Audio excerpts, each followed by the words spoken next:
Look, I think challenges like the Entrepreneur's Challenge cause you to look inwards in your business and analyse what's working, what's not, why not, and what you can do about it. And I think that any business that has long-term aspirations for long-term sustainable growth has to get into the habit of doing that on a regular basis.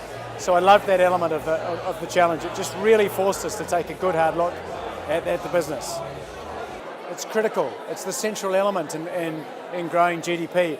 As crap a metric as GDP is, it's the best one we have right now. And if we really have aspirations to continue to grow the wealth and brilliance of New Zealand over the long term, then we have to think in terms of fostering entrepreneurship. Do I think we're getting it right now? No, I don't. We should be teaching entrepreneurship in schools because the natural attributes of Kiwis are to think outside the square, to problem solve. We're not necessarily that great at commercialising our ideas into the world. But I think we need to throw fuel on the fire. We need to teach entrepreneurship and we need to stop this foolishness in the education system of saying that there is no such thing as failure. Because the best thing we can do is teach our youth that success in life is defined not by how you cope with success, but by how you cope with failure. Oh, look, there's many key attributes, I think, but you know, as Ernest Rutherford famously said, we had no money, so we had to think. I think the best innovations occur around the margins of things.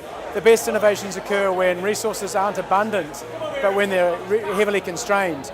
And you know, try as we might, resources are constrained in New Zealand, people resources, financial resources. We shouldn't be afeared of that. That can actually conjure great innovative thinking. And you couple that with the intersection of the fact that Kiwis think outside the square very well. We problem solve very well. We are generalists, so we think broadly. We're not myopic in the way we think. I think those elements are the best elements in helping Kiwis be great entrepreneurs. Yeah. Oh, risk it all. You know, don't think about the downside of risk. So don't say, what if it goes wrong? Because we always tend to view risk in those terms in life. But actually, if we can train ourselves to think, what if it goes right? What's the upside to this actually working? Then you take a very different view on what's in front of you. You analyse risk differently. And when you're in your 20s, your teenager in your 20s, you can risk everything financially. You've got nothing to risk, literally. You have no mortgage, typically no wife and kids, and those sorts of things. So risk everything. Push the boat out. Don't be afeared of failure. Don't be afeared of going into receivership and all those sorts of things. I had 3 serious business failures before I had any kind of success, and even that success wasn't fabulous, you know.